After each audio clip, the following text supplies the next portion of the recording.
सभी भाई बहनों को भाई दूज के इस पावन और मंगलमय पर्व की हार्दिक शुभकामनाएं।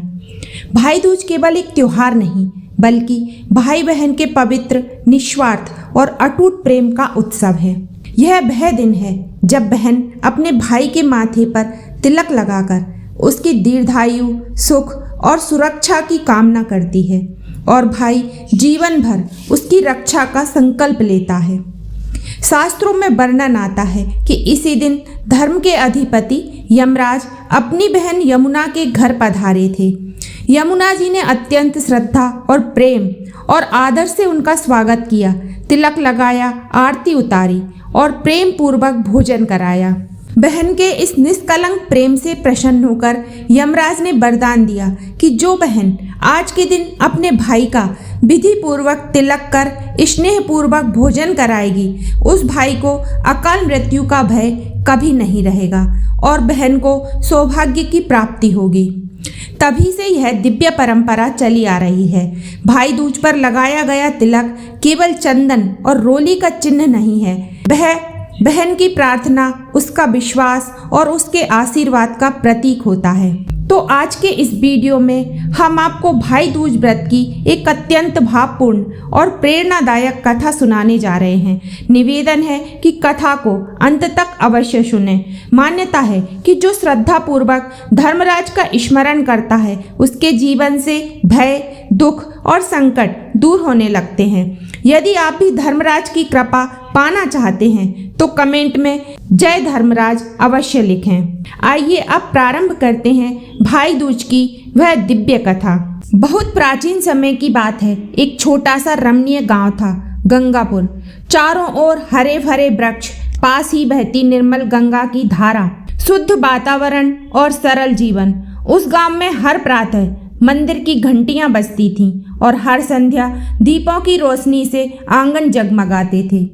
उसी पर्वत भूमि पर एक छोटी सी कुटिया में दो अनाथ भाई बहन रहते थे। बहन का नाम था गौरी और भाई का नाम था माधव। जब माधव केवल 5 वर्ष का था और गौरी मात्र 10 वर्ष की थी, तभी एक भयंकर महामारी ने उनके माता पिता को उनसे छीन लिया। कहा जाता है कि वे अब श्री हरि भगवान विष्णु के चरणों में शांति पा चुके थे, पर पीछे छूट गए थे ये 2 मासूम बच्चे। उस दिन से गौरी ने अपने बचपन को त्याग दिया। उसने खिलौनों की जगह जिम्मेदारियां उठा लीं। वह स्वयं अभी बच्ची थी पर अपने छोटे भाई के लिए माँ बन गई। सुबह ब्रह्म मुहूर्त में उठकर वह खेतों में मजदूरी करने जाती। माधव उसकी साड़ी का पल्लू पकड़े पीछे पीछे चलता। धूप हो, वर्षा हो या कड़ाके की ठंड, गौरी के कदम नहीं रुकते थे। पेट की आग और भाई के भविष्य की चिंता उसे आगे बढ़ाती रहती। उनकी दुनिया छोटी थी पर प्रेम से भरी थी। गौरी के लिए माधव ही उसका संसार था। माधव के लिए गौरी ही उसकी माँ, पिता और भगवान थे। एक दिन माधव ने भोलेपन से पूछा, दीदी क्या भगवान हमें नहीं देखते? गौरी का हृदय भर आया। उसने उसे गले लगाकर कहा, नहीं भैया, भगवान हर पल हमें देखते हैं, वे हमारे साथ ही हैं। धीरे धीरे समय बीतता गया। माधव बड़ा होने लगा। वह दीदी का हाथ बटाने की कोशिश करता, लकड़ियां लाता, पानी भरता और अक्सर कहता, दीदी बड़ा होकर मैं तुम्हें कभी काम नहीं करने दूंगा। गौरी मुस्कुरा देती पर उसकी आंखें नम हो जाती। लेकिन नियति को कुछ और ही मंजूर था। एक वर्ष भीषण शीतलहर आई। पहाड़ों से उतरती बर्फीली हवाओं ने गंगापुर को जकड़ लिया। उसी दौरान एक रात माधव को तेज बुखार आ गया। उसका शरीर तप रहा था। गौरी घबरा गई। उसने गीला कपड़ा माथे पर रखा, तुलसी पिलाई, ईश्वर से प्रार्थना की। उसने भगवान शिव, माँ गंगा और अपने सभी इष्ट देवों को पुकारा।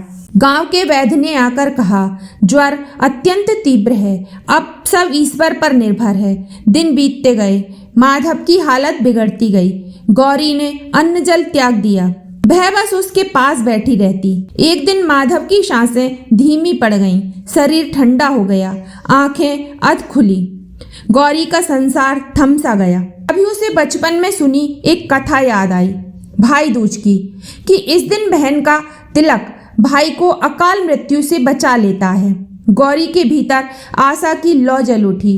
वह तुरंत उठी, गंगा से जल लाई, थोड़ा कुमकुम, कुछ चावल जुटाए, एक छोटा दिया जलाया, माधव को अपने सामने लेटाया।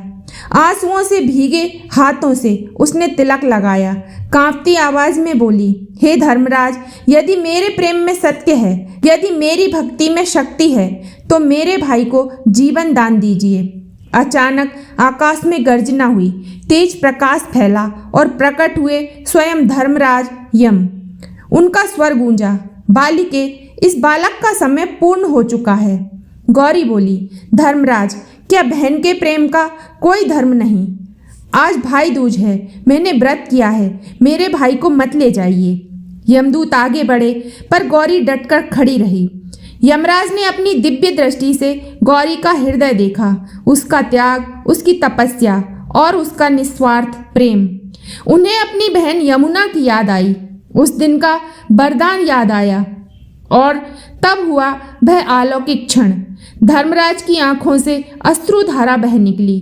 उन्होंने कहा, बालिके, तुम्हारे प्रेम के आगे मैं भी नतमस्तक हूँ। तुम्हारे भाई को मैं जीवन दान देता हूँ। तुरंत माधव के शरीर में हलचल हुई। उसने धीरे से आंखें खोली। दीदी, गौरी खुशी से रो पड़ी। उसने उसे गले से लगा लिया। यमराज ने वरदान दिया, आज से जो बहन भाई दूज के दिन सच्चे मन से तिलक करेगी, उसके भाई को अकाल मृत्यु का भय कभी नहीं होगा। इतना कहकर धर्मराज अंतर ध्यान हो गए। उस दिन के बाद गंगापुर में भाई दूज विशेष श्रद्धा से मनाया जाने लगा। गौरी और माधव की कथा पीढ़ी दर पीढ़ी सुनाई जाने लगी।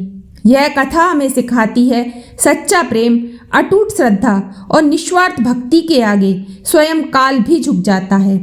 तो प्रिय साथियों, यह थी भाई दूज व्रत की पावन कथा। हम प्रार्थना करते हैं कि धर्मराज यम की कृपा आप सभी पर बनी रहे। आपके जीवन में सुख, शांति, समृद्धि और सकारात्मक ऊर्जा का वास हो। सभी भाई बहनों की जोड़ी बनी रहे। यदि इस कहानी ने आपके हृदय को छुआ हो तो कमेंट में जय धर्मराज जरूर लिखें। आप सभी को पुनः भाई दूज की हार्दिक शुभकामनाएं। हर हर महादेव।